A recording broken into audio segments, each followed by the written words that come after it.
Shalom buat kita Naposo Bulung, distrik 15 Sumbaksen. Damai sejahtera bagi kita semua. Untuk kita mendengarkan firman Tuhan, terlebih kita berdoa. Allah Bapa di sorga yang kami kenal melalui anak Tuhan Yesus Kristus, terima kasih buat segala berkat yang melimpah di dalam hidup kami, sehingga pada saat ini Bapa, kami dapat mendengarkan firman-Mu. Kiranya firman-Mu itu dapat kami lakukan untuk bergumul dengan segala aktivitas kami. Terpuji dan termulialah nama-Mu sekarang sampai selama-lamanya. Amin. Firman Tuhan untuk kita pada hari ini tertulis dalam 2 Korintus 5 ayat 1 sampai dengan ayat 5. 2 Korintus 5 ayat 1 sampai dengan ayat 5 saya bacakan buat kita. Karena kami tahu bahwa jika kemah tempat kediaman kita di bumi ini dibongkar, Allah telah menyediakan suatu tempat kediaman di sorga bagi kita, suatu tempat kediaman yang kekal, yang tidak dibuat oleh tangan manusia. Selama kita di dalam kemah ini, kita mengeluh karena kita rindu mengenakan tempat kediaman surgawi di atas tempat kediaman kita yang sekarang ini. Sebab dengan demikian kita berpakaian dan tidak kedapatan telanjang. Sebab selama masih diam di dalam kemah ini, kita mengeluh oleh beratnya tekanan, karena kita mau mengenakan pakaian yang baru itu tanpa menanggalkan yang lama, supaya yang fana itu ditelan oleh hidup. Tetapi Allah lah yang justru mempersiapkan kita untuk hal itu dan yang mengaruniakan roh kepada kita sebagai jaminan segala sesuatu yang telah disediakan bagi kita. Saudara yang terkasih dalam Kristus Yesus, terlebih kepada kawan-kawan Naposo Bulung, dalam untuk firman Tuhan pada kita hari ini, yaitu diambil dari 2 Korintus 5 ayat 1 sampai dengan ayat 5. Mungkin di dalam benak kita atau pikiran kita bahwa ketika kita bepergian atau menuju suatu tempat, pasti sudah ada perencanaan dengan tujuan yang telah kita ambil. Contohnya, ibaratnya ketika kita berpiknik atau pergi ke gunung untuk berkemah, tentu di benak kita bahwa itu adalah untuk tempat sementara, bukan untuk tempat selamanya kita tinggal di situ. Dan terkadang kita merasakan rasa nyaman di dalam sebuah tempat itu. Untuk itu, Paulus menggambarkan kehidupan manusia sebagai perjalanan. Paulus menggambarkan manusia sebagai perjalanan. Dan sebuah perjalanan harus mempunyai sebuah tujuan.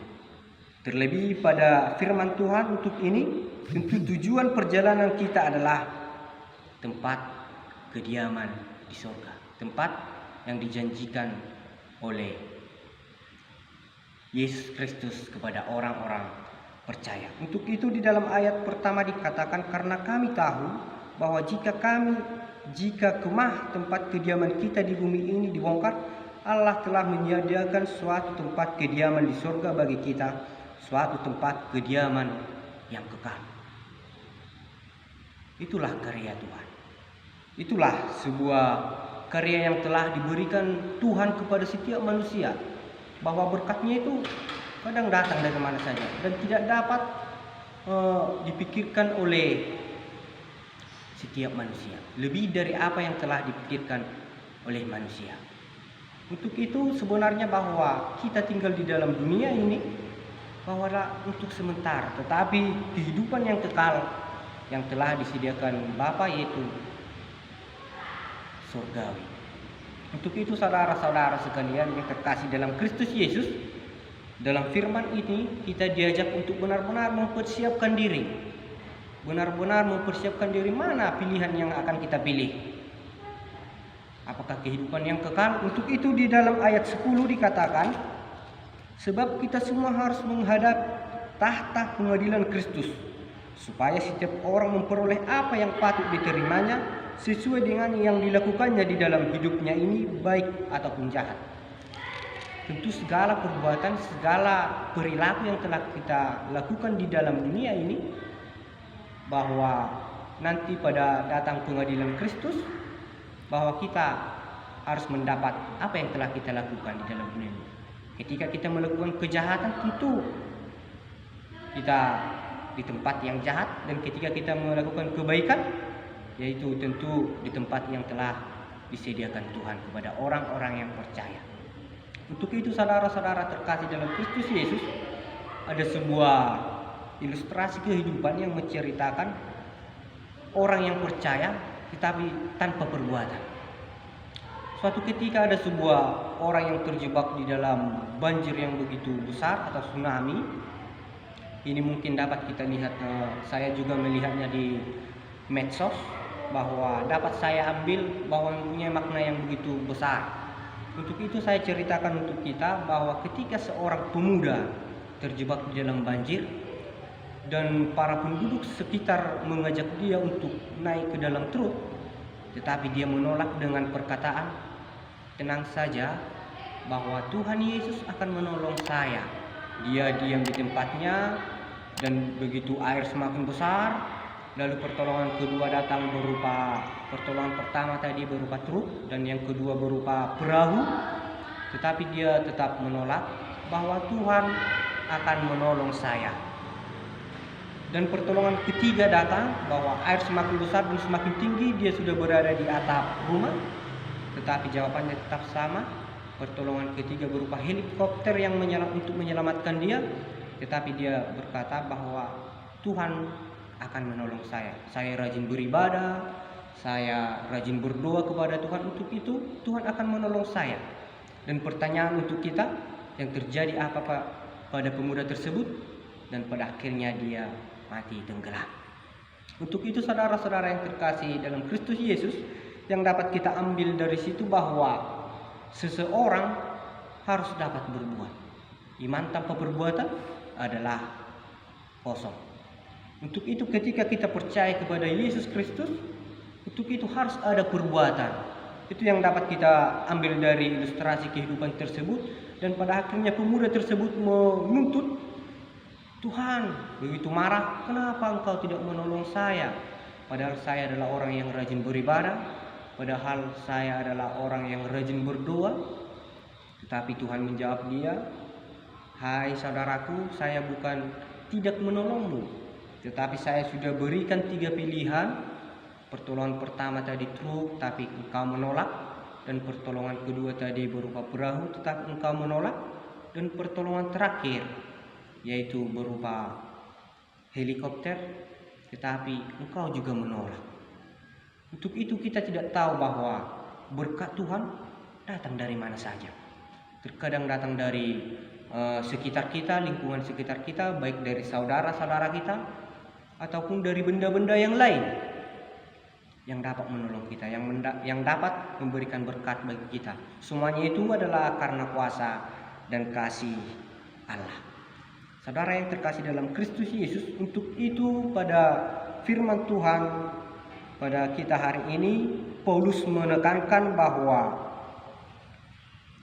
kehidupan manusia di dalam bumi ini adalah untuk sementara. Untuk itu tidak ada sebenarnya yang harus kita sombongkan di dalam hidup kita ini. Mantan gubernur pernah berkata bahwa iman saya jelas, bisa disebut dengan Ahok, itu nama yang paling terkenal ya, Ahok. Iman saya jelas, untuk itu saya tidak takut bahwa kedudukan saya diambil, bahwa kuasa saya diambil, karena saya percaya hanya Tuhanlah yang memiliki kuasa. Dari situ kita dapat melihat bahwa kerendahan dirinya untuk memperkokoh imannya. Itulah orang yang percaya kepada Yesus Kristus, mau merendahkan diri. Untuk itu buat saudara-saudara sekalian, kawan-kawan Naposo Bulung, distrik 15 Sumbaksel, ketika kita datang beribadah, ketika kita mengikuti PHD ataupun perkumpulan gereja, bahwa itu adalah tidak dengan kekuatan kita, bukan karena tenaga kita atau kekuatan kita, tetapi karena itu adalah roh yang bekerja di dalam hidup kita. Dan kita mau membiarkan roh itu bekerja di dalam hidup kita. Tapi ketika kita melawan roh itu bekerja di dalam hidup kita, tentu segala kebaikan akan bertentangan. Saudara yang terkasih dalam Kristus Yesus, untuk itu kita diajarkan untuk benar-benar mempersiapkan diri untuk mendapatkan hadiah yang telah dipersiapkan Tuhan Yesus Kristus, yaitu kehidupan kekal di surga. Untuk itu dikatakan di ayat 5, tetapi Allahmu yang justru mempersiapkan kita untuk hal itu dan yang mengaruniakan roh kepada kita sebagai jaminan segala sesuatu yang telah disediakan bagi kita. Sungguh baik kuasa Tuhan yang telah mempersiapkan tempat yang baik untuk kita dan mengutus roh untuk bekerja di dalam hidup kita. Untuk itu kita bagi orang percaya kepada Yesus Kristus, mari kita biarkan Roh Kudus bekerja di dalam hidup kita, karena itu adalah kehendak dan kemuliaan bagi Tuhan. Amin. Kita berdoa. Terpuji dan termulia namamu Bapa di surga yang kami kenal melalui anakmu Tuhan Yesus Kristus. Untuk hari ini Bapa, kami sudah dibekali melalui firman-Mu. Kiranya bagi anak-anak-Mu Naposobulu semakin bijaksana untuk melakukan segala firman-Mu sesuai dengan kehendak-Mu.